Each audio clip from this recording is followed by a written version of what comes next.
तो स्टार्ट करते हैं। आज का हमारा जो टॉपिक है, उस टॉपिक का नाम है order of reaction.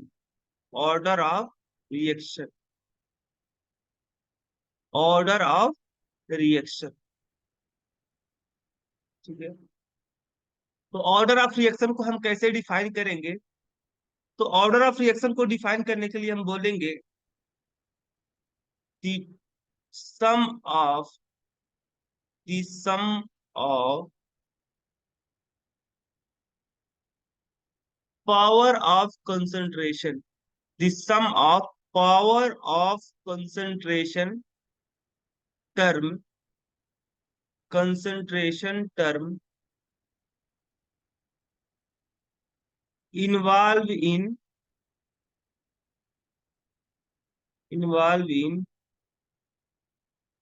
rate law expression। rate law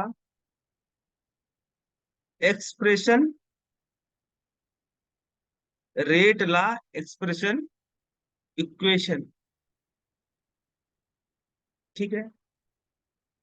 तो किसी रिएक्शन का ऑर्डर क्या होता है?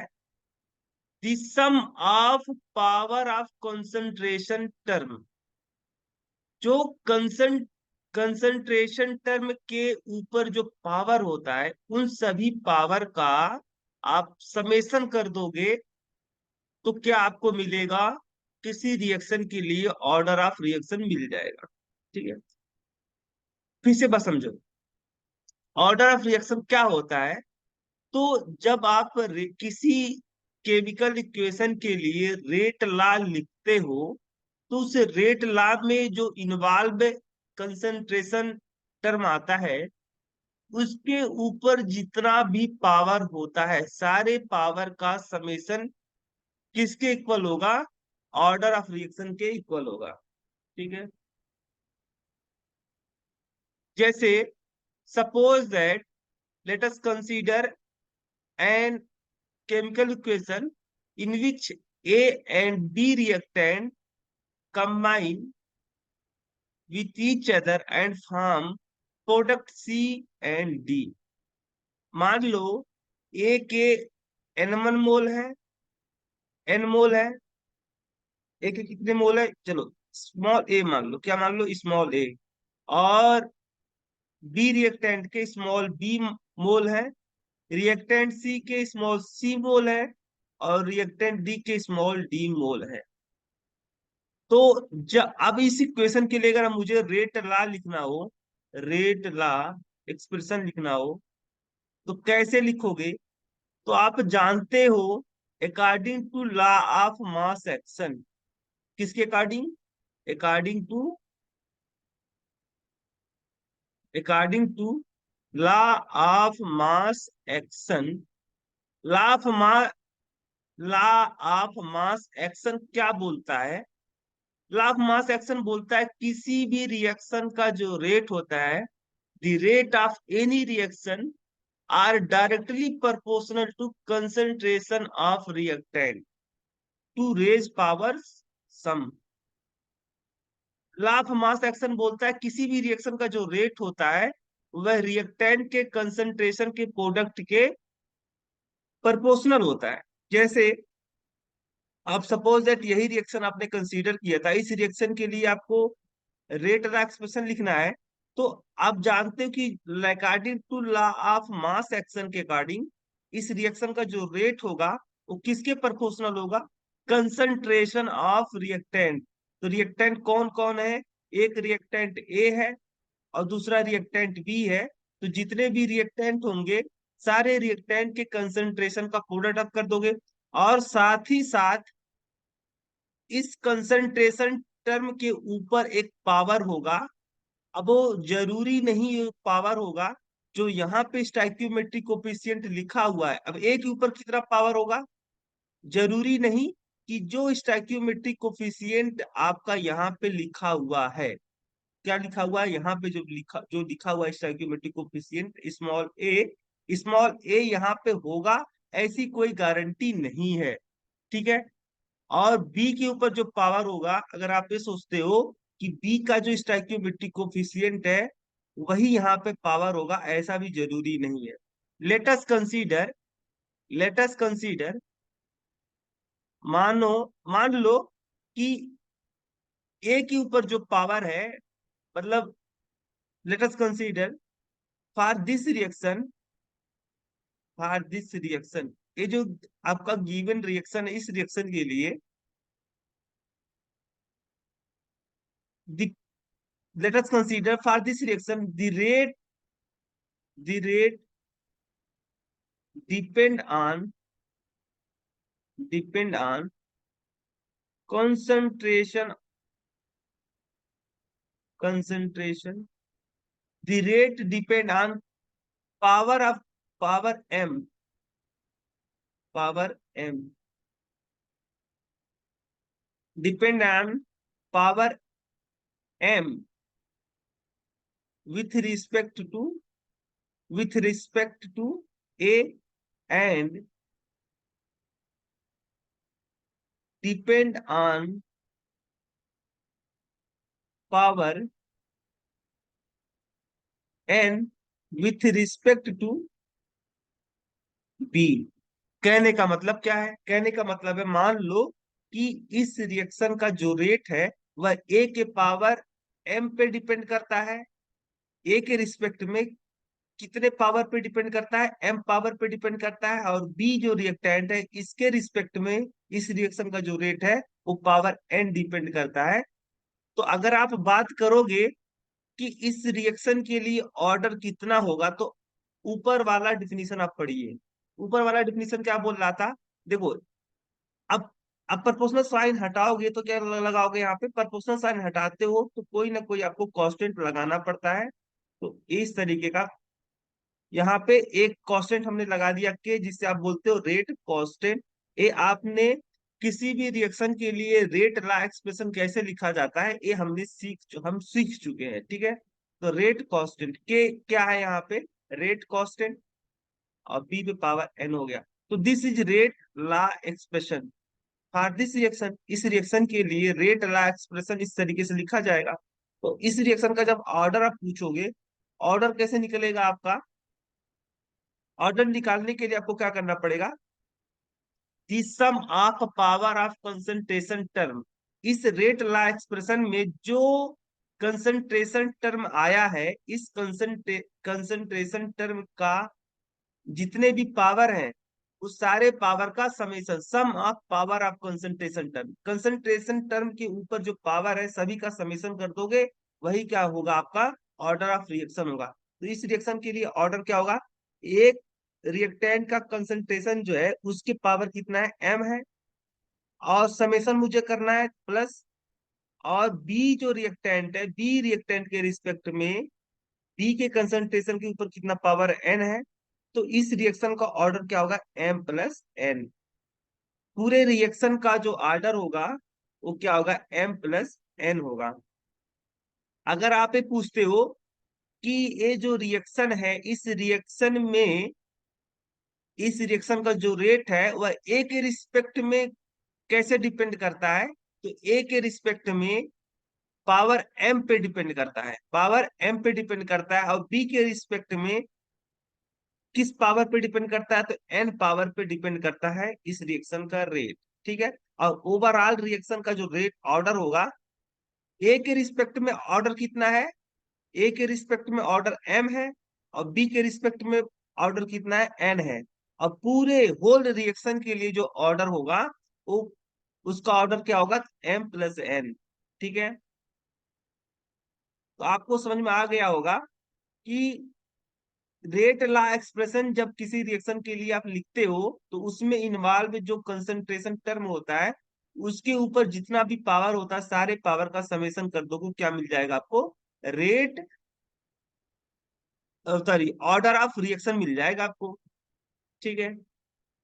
अब आप पे गलती मत करिएगा कि जो स्टाइक्योमेट्रिक कोफिशिएंट लिखा हुआ वही स्टाइक्योमेट्रिक कोफिशिएंट उस रिएक्टेंट का के पावर आप लगा देना। ऐसा गलती आप बिल्कुल भी मत करना, ठीक है। देखो, एक खास बात यह है कि अगर reaction, if reaction is elementary reaction, elementary reaction. अगर रिएक्शन कैसा है आपका, एलिमेंट्री रिएक्शन है, तो उस समय जो ऑर्डर होता है, ठीक है, ऑर्डर निकालना बहुत ही आसान हो जाता है। इस केस में अगर एलिमेंट्री रिएक्शन होता है, अगर दिया गया रिएक्शन एलिमेंट्री रिएक्शन है, उस समय जो स्टाइक्योमेट्रिक कोफिशिएंट होता है रिएक्टेंट का, वही उसके पावर पे चढ़ जाता है। ठीक है, जैसे मान लो, let us consider an elementary reaction in which nitrogen trioxide and,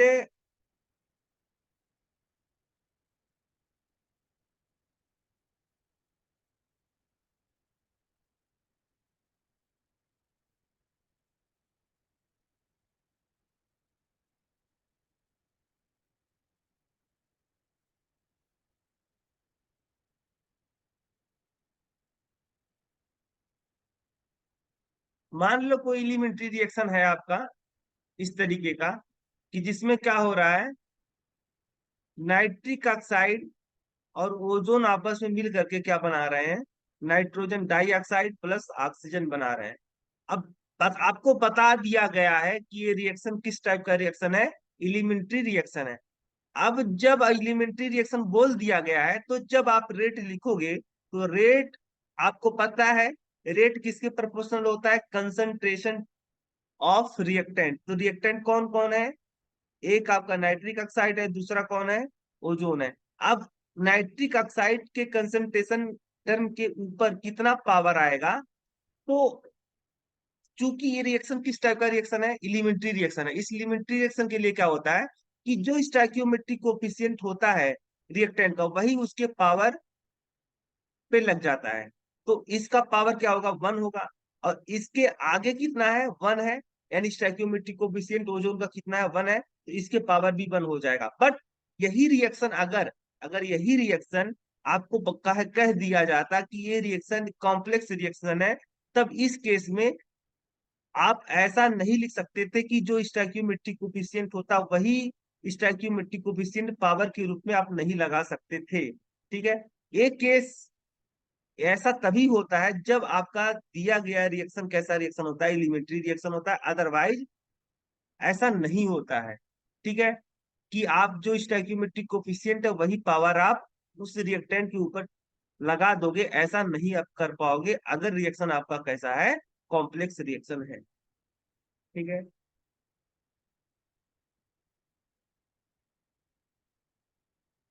देखो,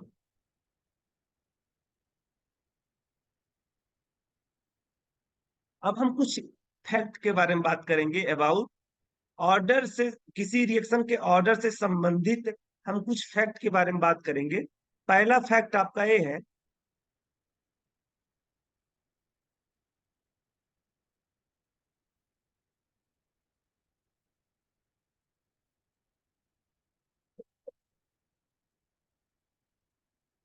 सॉरी, पहला फैक्ट ये है कि अगर रिएक्शन, इफ ए रिएक्शन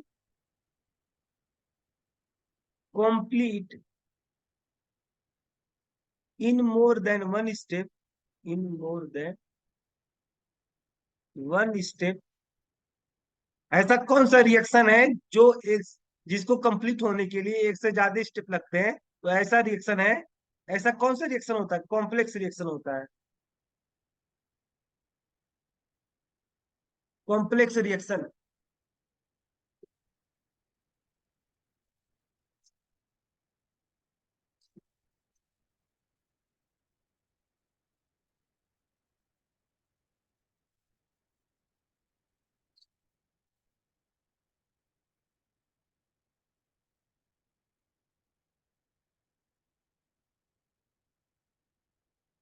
तो अगर कोई रिएक्शन एक से ज्यादा स्टेप में कंप्लीट होता है, तो ऐसा रिएक्शन जो एक से ज्यादा स्टेप में कंप्लीट होता है, ऐसे रिएक्शन को क्या बोलते हो आप, ऐसे रिएक्शन को आप बोलते हो कॉम्प्लेक्स रिएक्शन। इसका मतलब हुआ फॉर कॉम्प्लेक्स रिएक्शन,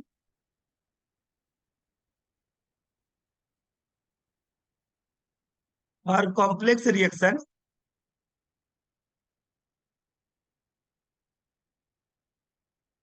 और कॉम्प्लेक्स रिएक्शन, चूंकि जो कॉम्प्लेक्स रिएक्शन होता है वह एक से ज्यादा स्टेप में कंप्लीट होता है, तो हर एक स्टेप के लिए ऑर्डर नहीं होता है। ठीक है, तो for complex reaction order of reaction depend on depend on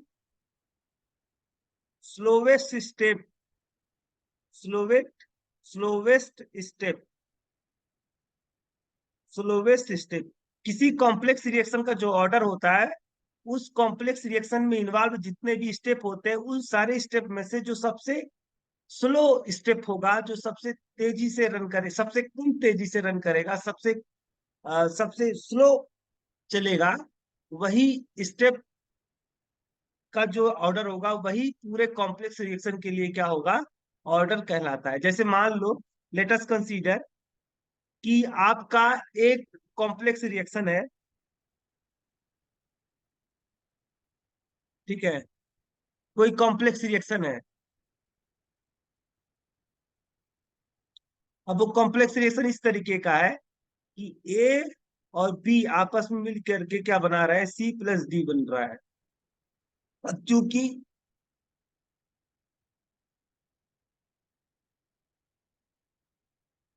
ये कॉम्प्लेक्स रिएक्शन है, अब कॉम्प्लेक्स रिएक्शन है, इसका मतलब हुआ कि ये रिएक्शन एक से ज्यादा स्टेप पे कंप्लीट होगा। मान लो कि इसको इस कॉम्प्लेक्स रिएक्शन को इस कंप्लीट होने के लिए 3 स्टेप लगते हैं। तो स्टेप फर्स्ट में मान लो क्या होता है कि स्टेप फर्स्ट में मान लो ए के 2 मॉलिक्यूल आपस में मिल करके आपके कोई E+F E+F क्या बना रहा है, बन रहा है।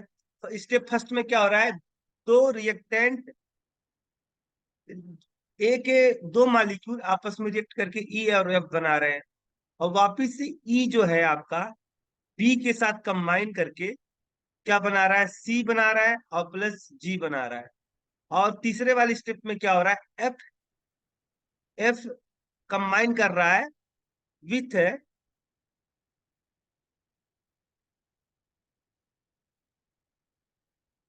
किसके साथ में, मान लो कि आप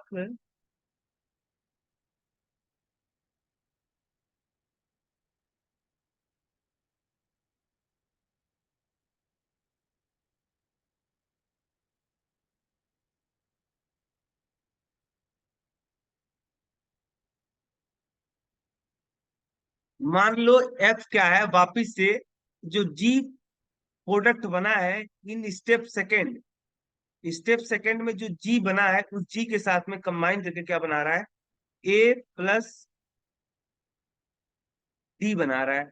ठीक है, ये 3 स्टेप इस कॉम्प्लेक्स रिएक्शन को कंप्लीट होने के लिए 3 स्टेप लगते हैं, और तीनों स्टेप यहाँ पे इस तरीके से लिख दिया गया है। मान लो जो सेकंड स्टेप है, क्या है, सेकंड स्टेप है, यही सेकंड स्टेप सबसे स्लो है। क्या है, सबसे स्लो स्टेप कौन सा है, स्टेप सेकंड है। यही सबसे कम तेज इस रिएक्शन का, इस स्टेप सेकंड के लिए जो रिएक्शन है, यही सबसे स्लो रिएक्शन, मतलब इस रिएक्शन का रेट सबसे स्लो है, सबसे कम है। बाकी सारे स्टेप सेकंड स्टेप से ज्यादा फास्ट है। अब ये तीनों स्टेप को आप ऐड करोगे तो क्या मिल जाएगा आपको, पूरे होल रिएक्शन के लिए नेट रिएक्शन मिल जाएगा। क्या मिल जाएगा, पूरे होल रिएक्शन के लिए नेट रिएक्शन मिल जाएगा। तो नेट रिएक्शन क्या मिलेगा, जब इन तीनों स्टेप को ऐड करोगे, तो देखो यहाँ पे एफ से एफ कैंसिल आउट हो गया, ई से ई कैंसिल आउट हो गया, ए से ए कैंसिल आउट हो गया, जी से जी कैंसिल आउट हो गया। तो क्या मिला, A+B, और इधर क्या मिलेगा, C+D। अब आपसे कोई पूछेगा कि इस रिएक्शन का ऑर्डर क्या होगा, तो इस रिएक्शन को ऑर्डर मैं पहले बता चुका हूं। किसी कॉम्प्लेक्स रिएक्शन में जो सबसे स्लोवेस्ट स्टेप होता है, उसी स्टेप का जो ऑर्डर होता है वही पूरे कॉम्प्लेक्स रिएक्शन का ऑर्डर होता है। तो मुझे ये ढूंढना पड़ेगा कि इस जितने भी स्टेप इन्वॉल्व हो रहे हैं, इन सारे स्टेप में से सबसे स्लोवेस्ट स्टेप किसका है। तो आपको पता चलेगा कि स्टेप सेकंड जो है, यही सबसे स्लोवेस्ट है। तो सेकेंड स्टेप के लिए जो ऑर्डर निकलेगा वही इस पूरे कॉम्प्लेक्स रिएक्शन के लिए क्या निकलेगा, ऑर्डर कहलाएगा। तो इस सबसे स्लोवेस्ट स्टेप का ऑर्डर कितना होगा? देखो, आपको पता है किसी कॉम्प्लेक्स रिएक्शन, जो कॉम्प्लेक्स रिएक्शन होता है वो कई सारे एलिमेंट्री स्टेप में कंप्लीट होता है। तो कई सारे एलिमेंट्री स्टेप में कंप्लीट होने की वजह से, यानी ये सारे के सारे स्टेप कैसे हैं? एलिमेंट्री रिएक्शन है। ये सारे के सारे रिएक्शन जो स्टेप लिखा हुआ है, ये सारे के सारे एलिमेंट्री रिएक्शन होंगे। तो इस रिएक्शन का लिए जब रेट एक्सप्रेशन आप लिखोगे, तो रेट एक्सप्रेशन कैसे लिखोगे? ई पे पावर 1। ठीक है, क्योंकि ये एलिमेंट्री स्टेप है, तो एलिमेंट्री स्टेप में जो स्टैइक्योमेट्रिक कोफिशिएंट होता है वही उस रिएक्टेंट के पावर पे लग जाता है। तो और बी, बी के पावर 1। ठीक है, इस रिएक्शन का ऑर्डर क्या होगा? इस रिएक्शन का ऑर्डर होगा प्लस प्लस 1।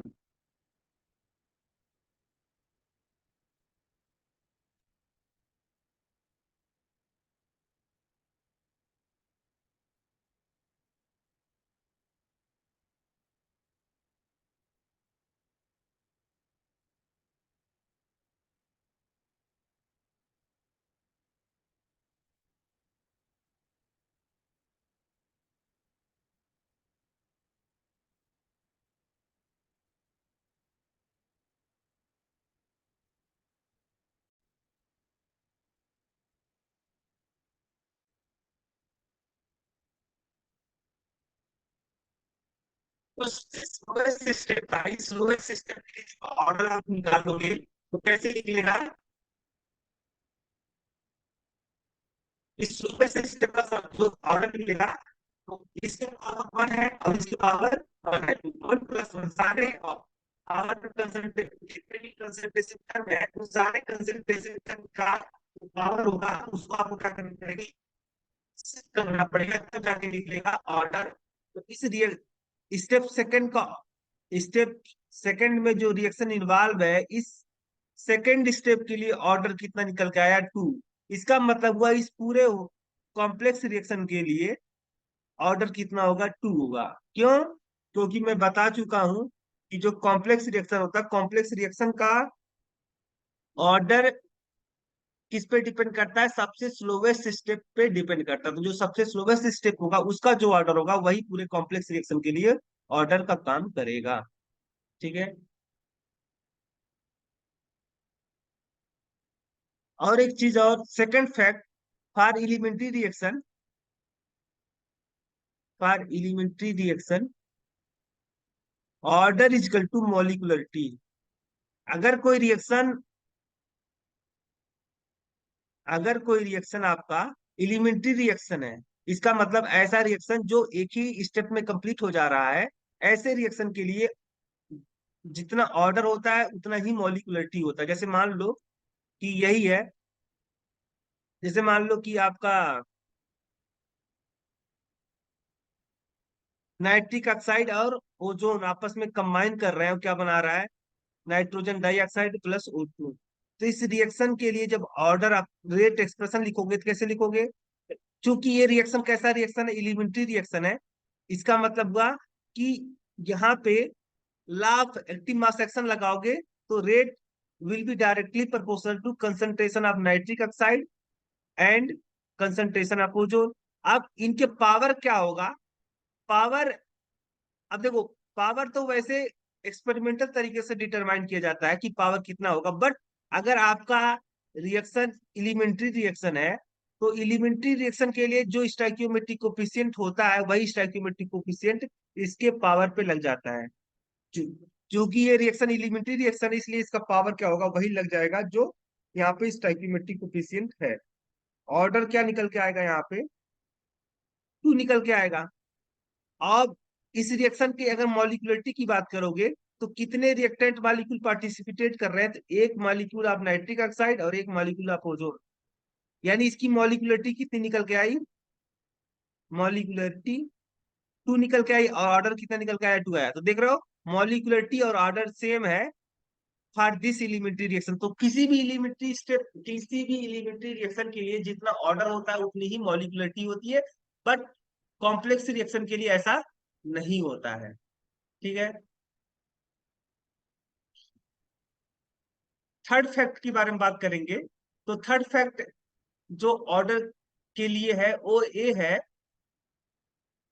देखो, मैं जो फैक्ट फर्स्ट समझाया था, उस फैक्ट फर्स्ट को हम समझना चाहेंगे फिर से एक बार दोबारा। फैक्ट सेकंड क्या बोल रहा था कि किसी भी कॉम्प्लेक्स रिएक्शन का जो ऑर्डर होता है वह किस बात पे डिपेंड करता है? सबसे स्लोवेस्ट स्टेप पे डिपेंड करता है। उस कॉम्प्लेक्स किसी भी कॉम्प्लेक्स रिएक्शन का जो ऑर्डर होता है वह कहाँ से कैलकुलेट होता है? सबसे स्लोवेस्ट स्टेप से कैलकुलेट होता है। जैसे जो किसी भी कॉम्प्लेक्स रिएक्शन का जो ऑर्डर होता है वह किस बात पर डिपेंड करता है? सबसे स्लोवेस्ट स्टेप पे डिपेंड करता है। जब कैसे? इस तरीके से, जैसे मान लो कोई कार मैन्युफैक्चरिंग मैन्युफैक्चरिंग इंडस्ट्री है, कोई कंपनी है जो कार का प्रोडक्शन करती है। अब कार का प्रोडक्शन करती है तो मान लो एक कंपनी जो है आपकी, वो एक दिन में, in one day, in one day क्या करता है? एक इंजन बनाता है। एक दिन में क्या करता है? एक इंजन बनाता है। ठीक है। 10 चेचिस, 10 चेचिस बनाता है। चेचिस बनाता है। 20 स्टेयरिंग बनाते हैं। 20 स्टेयरिंग, 20 स्टेयरिंग बना देता है और 40 व्हीकल्स बना देता है। तो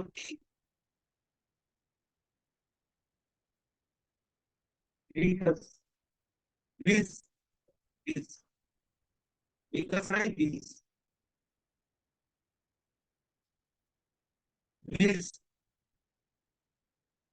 ठीक है। तो ये जो कार मैन्युफैक्चरिंग इंडस्ट्री है, जो कार मैन्युफैक्चरिंग कंपनी है, वह क्या करता है? एक दिन में एक इंजन बनाता है, 10 चेसिस बनाता है, 20 स्टेयरिंग बनाता है और 40 क्या बनाता है? व्हील्स बनाता है, पहिए बनाता है। तो अगर आप पूछोगे कि ये जो कार कंपनी है, एक कार कंपनी एक दिन में कितने कार का प्रोडक्शन कर पाती है, कितने कार बना देती है? तो जवाब होगा 1। क्या होगा? 1। क्यों 1 होगा? इस बात पे,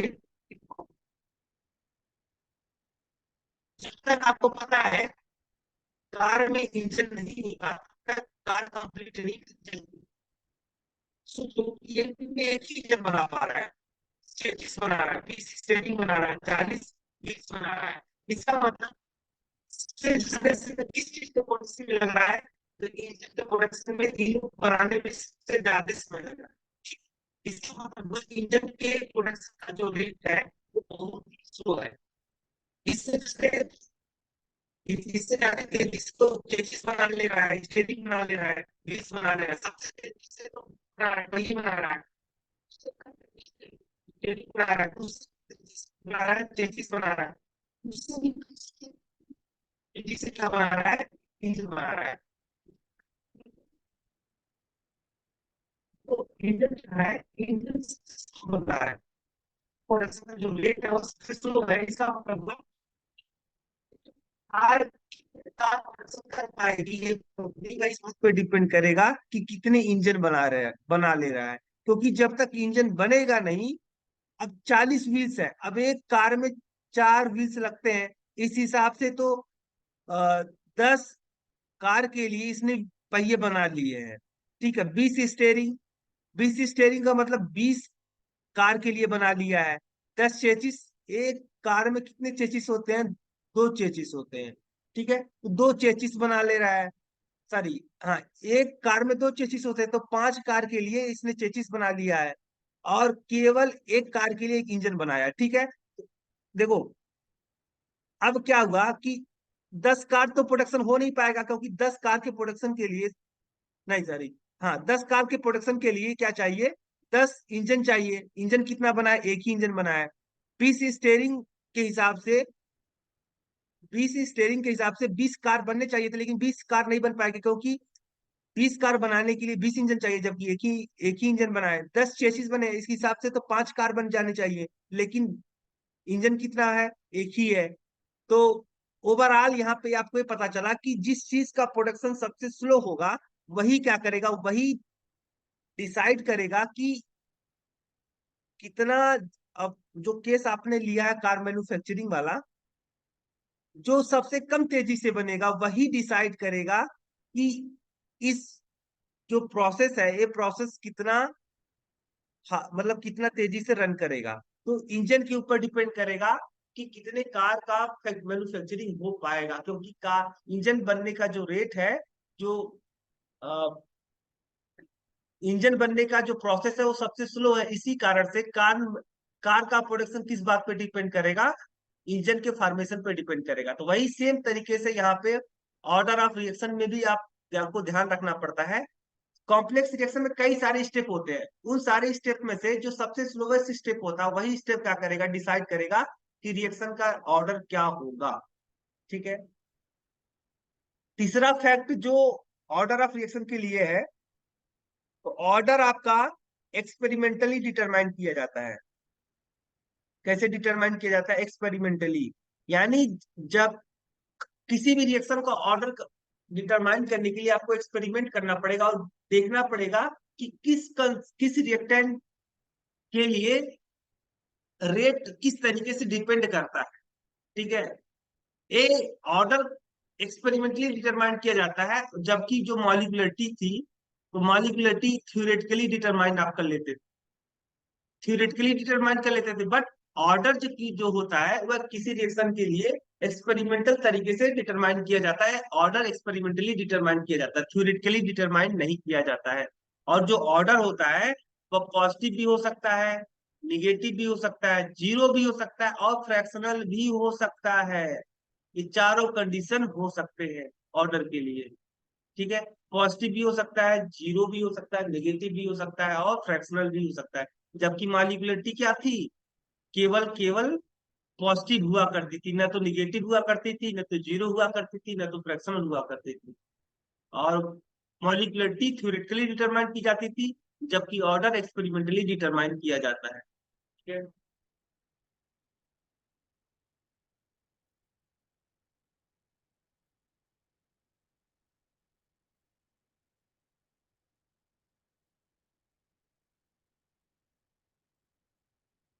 देखो एक बात और है, किसी रिएक्शन का ऑर्डर, किसी रिएक्शन का ऑर्डर आल्सो डिपेंड ऑन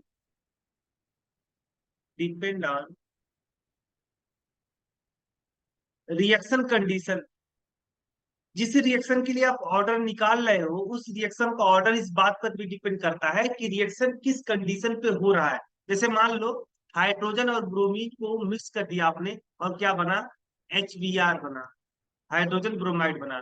तो इस रिएक्शन का जो ऑर्डर निकल के आता है वह 2 आता है, क्योंकि इसके लिए जब रेट एक्सप्रेशन लिखा जाता है तो देखा जाता है कि हाइड्रोजन के रिस्पेक्ट में इस रिएक्शन का जो रेट होता है वह पावर 1 डिपेंड करता है, और ब्रोमीन के रिस्पेक्ट में इस रिएक्शन का ऑर्डर, इस रिएक्शन ब्रोमीन के रिस्पेक्ट में इस रिएक्शन का रेट पावर कितना डिपेंड करता है, 1 डिपेंड करता है। यानी हाइड्रोजन के रिस्पेक्ट में ऑर्डर इस रिएक्शन का क्या होता है, 1 होता है, और ब्रोमीन के रिस्पेक्ट में 1 होता है। So for overall reaction order कितना निकल के आएगा, 1+1 मतलब 2 निकल के आएगा। बट अगर देखो, अब इस रिएक्शन का ऑर्डर कितना निकल के आया, 2 आया। बट अगर आप कंडीशन चेंज कर देते हो, अगर सेम रिएक्शन को आप क्या करते हो, हाइड्रोजन गैस को और ब्रोमीन गैस को, इन दोनों को एक ग्लास ट्यूब के अंदर फिलअप कर देते हो, क्या कर देते हो, ग्लास ट्यूब के अंदर फिलअप कर देते हो, और इस ग्लास ट्यूब में वाटर वेपर प्रेजेंट होता है। क्या होता है, वाटर वेपर। एक ऐसा ग्लास ट्यूब जिसमें वाटर वेपर है और उसमें क्या आपने मिक्स कर दिया, हाइड्रोजन और ब्रोमीन। तो रिएक्शन तो यहां पर भी होगा, प्रोडक्ट क्या बनेगा, वही बनेगा जो यहाँ पे बन रहा था, 2HBr। ठीक है, ये बनेगा। लेकिन रिएक्शन पहले कंडीशन में क्या था कि यहाँ पे वाटर वेपर प्रेजेंट नहीं था, लेकिन दूसरे वाले कंडीशन में क्या है कि रिएक्शन तो सेम है, बट कंडीशन बदल गया है। यहाँ पे वाटर वेपर के प्रेजेंस में ये रिएक्शन हो रहा है। तो रिएक्शन कंडीशन बदल गया तो ऑर्डर में भी चेंजिंग आ सकती है। अब जैसे इस रिएक्शन का रेट लिखोगे तो पता चलता है कि इस रिएक्शन का जो रेट होता है वह हाइड्रोजन के रिस्पेक्ट में ऑर्डर क्या होता है, जीरो होता है, और ब्रोमीन के रिस्पेक्ट में ऑर्डर जीरो होता है। यानी इस रिएक्शन का रेट कंसंट्रेशन ऑफ हाइड्रोजन पे डिपेंड नहीं करता है और न ही ब्रोमीन के कंसंट्रेशन पे डिपेंड करता है इस रिएक्शन का रेट। तो ऑर्डर ऑफ दिस रिएक्शन क्या होगा, जीरो प्लस जीरो मतलब जीरो। यानी इस रिएक्शन का ऑर्डर क्या होगा, जीरो होगा। ठीक है, इस रिएक्शन का ऑर्डर क्या होगा, जीरो होगा। तो मैंने यहाँ पे ये बात प्रूव कर दिया कि किसी भी रिएक्शन का जो ऑर्डर होता है वह रिएक्शन कंडीशन पे भी डिपेंड करता है कि रिएक्शन किस कंडीशन पे हो रहा है। देख लिया आपने, जैसे ही कंडीशन चेंज किया वैसे ऑर्डर भी क्या हो गया, चेंज हो गया। तो रिएक्शन कंडीशन पे भी डिपेंड करता है रिएक्शन का ऑर्डर।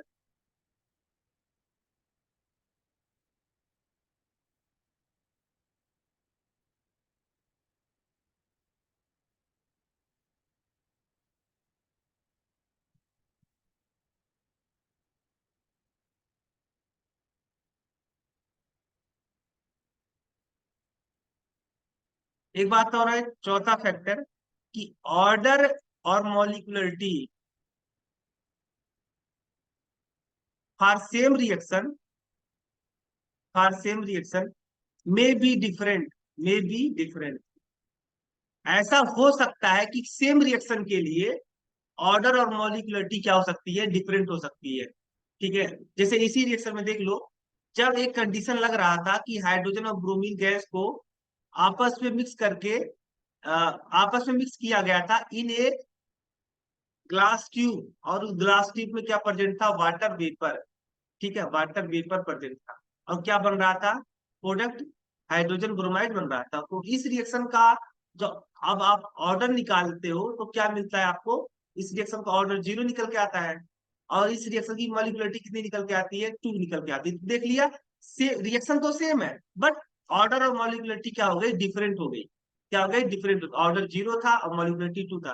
तो वही कहा जा रहा है, किसी भी रिएक्शन के, सेम रिएक्शन के लिए ऑर्डर और मॉलिक्यूलरिटी की वैल्यू जो हो सकती है वो डिफरेंट हो सकती है। किसी भी रिएक्शन की जो ऑर्डर और मॉलिक्यूलरिटी होती है वह में भी क्या हो, डिफरेंट भी हो सकती है और सेम भी हो सकती है। सेम कब होती है, सेम जब आपका रिएक्शन एलिमेंट्री रिएक्शन होता है, एलिमेंट्री रिएक्शन, तब क्या होता है, ऐसे केस में ऑर्डर और मॉलिक्यूलरिटी सेम होती है, अदरवाइज ऑर्डर और मॉलिक्यूलरिटी डिफरेंट होती है। ऑर्डर और मॉलिक्यूलरिटी डिफरेंट भी हो सकती है, सेम भी हो सकती है। तो ओवरऑल कंक्लूजन ये निकल के आ रहा है, किसी भी रिएक्शन का ऑर्डर और मॉलिक्यूलरिटी ये जरूरी नहीं कि सेम हो, दोनों डिफरेंट भी हो सकते हैं। वो डिपेंड करेगा कि रिएक्शन किस, रिएक्शन का नेचर कैसा है, नेचर का मतलब एलिमेंट्री रिएक्शन है कि कॉम्प्लेक्स रिएक्शन है। और इस बात पे भी डिपेंड करेगा कि रिएक्शन का कंडीशन क्या है, कंडीशन चेंज होगा तो मे भी ऐसा हो सकता है कि ऑर्डर ऑफ मॉलिक्यूलरिटी डिफरेंट हो जाए। और ये सारी चीजों पे डिपेंड करता है। ठीक है, तो आज के लिए इतना ही रखते हैं।